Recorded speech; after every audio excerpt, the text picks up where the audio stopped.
When it comes to building wealth, knowing where to invest your money is only half the battle. The other half, and arguably the more important one, is knowing the order in which to invest. Following a strategic sequence can mean the difference between financial security and unnecessary stress, between maximizing returns and leaving money on the table. Think of your financial life as a house you're building from the ground up. You wouldn't install a chandelier before pouring the foundation, and you wouldn't worry about landscaping while the walls are still unstable. The same logic applies to investing. There's a smart, proven order to follow that helps you build a solid financial foundation before reaching for higher risk, higher reward opportunities. This article presents a step-by-step framework for prioritizing your investments. While everyone's financial situation is unique, and this shouldn't be considered personalized financial advice, this framework represents widely accepted principles that have helped millions of people build wealth systematically. Step 1. Build a starter emergency fund. Before you invest a single dollar in stocks, bonds, or retirement accounts, you need a financial cushion for life's inevitable surprises. Your first priority should be saving at least $1,000 to $2,000 in a readily accessible savings account. This starter emergency fund serves as your initial buffer against unexpected expenses like car repairs, medical bills, or urgent home maintenance. Why does this come first? Because without this cushion, any financial emergency will likely send you into debt. You'll end up paying credit card interest rates of 18% to 25% or more, which will completely undermine any investment returns you might earn elsewhere. Your emergency fund isn't meant to generate returns. It's insurance against financial catastrophe. Keep this money in a high-yield savings account where it remains liquid and safe. You're not trying to beat inflation here. You're trying to avoid debt. Step 2. Capture your employer's retirement match. Once you have your starter emergency fund in place, your next move should be to contribute enough to your employer-sponsored retirement plan, typically a 401k or 403b, to receive the full company match. This is often described as free money, and for good reason. If your employer matches 50% of your contributions up to 6% of your salary, that's an immediate 50% return on your investment. You won't find that kind of guaranteed return anywhere else in the investment world. Someone earning $60,000 who contributes 6%, $3,600, and receives a 50% match gets an additional $1,800 from their employer. That's $1,800 you wouldn't have otherwise.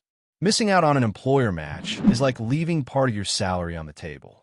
Even if you're paying down debt or have other financial priorities, capture this match first. The returns are too substantial to ignore. Step 3. Eliminate high-interest debt. With your emergency cushion established and your employer match secured, turn your attention to high-interest debt. This typically means credit cards, payday loans, and other consumer debt carrying interest rates above 8% to 10%. The mathematics here are straightforward. If you're carrying a credit card balance at 20% interest, paying off that debt gives you a guaranteed 20% return, better than what you can reasonably expect from the stock market over the same period. While the stock market has historically returned around 10% annually, those returns aren't guaranteed and come with volatility. Paying off high-interest debt, by contrast, is a risk-free investment with immediate returns. Focus on the highest interest debt first through either the avalanche method, which prioritizes the highest interest rates, or the snowball method, which targets the smallest balances first for psychological momentum. Either approach works. The key is consistency and commitment. Step 4. Complete your full emergency fund. Once high-interest debt is eliminated, circle back to your emergency fund and build it to a more robust level. Financial advisors typically recommend saving 3 to 6 months of essential expenses. If you spend $3,000 monthly on necessities, aim for $9,000 to $18,000 in your emergency fund. Your specific target depends on your circumstances.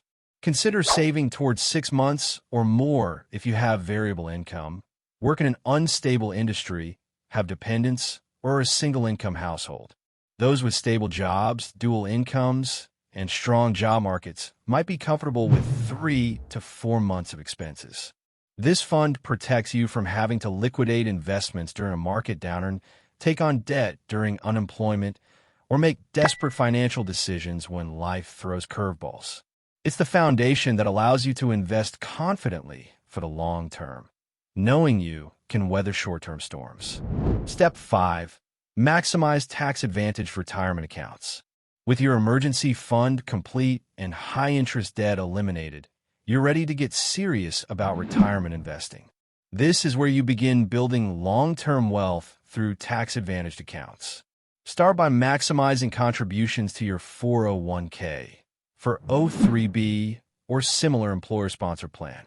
For 2024, the contribution limit is $23,000 for those under 50. These contributions reduce your taxable income today while allowing your investments to grow tax-deferred until retirement. Next, consider opening and funding an individual retirement account, IRA. You can choose between a traditional IRA, which offers tax deductions on contributions, or a Roth IRA, which provides tax-free withdrawals in retirement. The Roth IRA is particularly powerful for younger investors who expect to be in a higher tax bracket during retirement. If you're self-employed or have side income, explore options like a solo 401k or SEP IRA, which allow for much higher contribution limits than standard retirement accounts. The power of tax-advantaged investing compounds over time.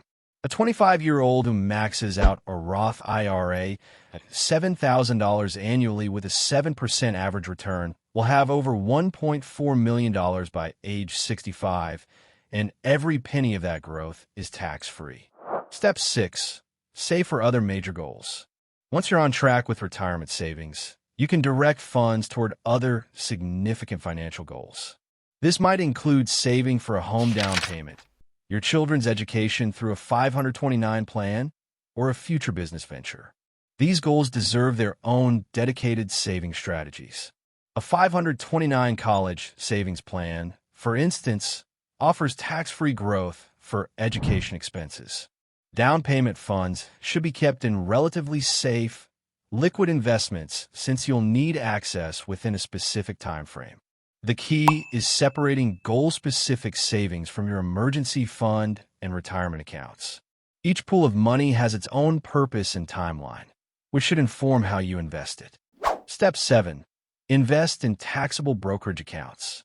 After maxing out tax-advantaged accounts and funding specific goals, you're ready to invest through taxable brokerage accounts. These accounts lack the tax benefits of retirement accounts, but offer complete flexibility.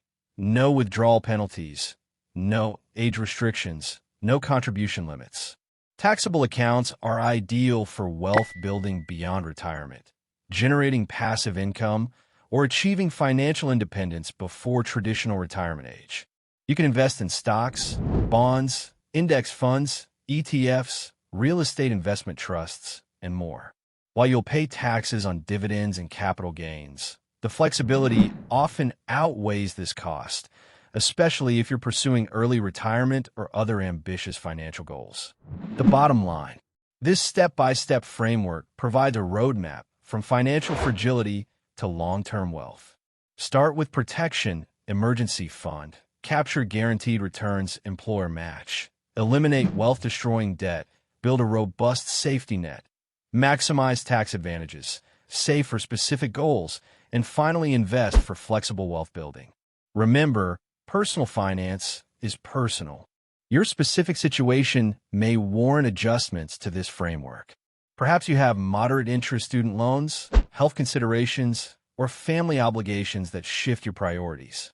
The framework is a guide, not a rigid formula. What matters most is starting where you are, following a logical progression, and maintaining consistency. Wealth isn't built through complex strategies or perfect timing. It's built through disciplined, systematic investing over time. By following this order, you'll build a financial life that's not just wealthy, but resilient, flexible, and secure.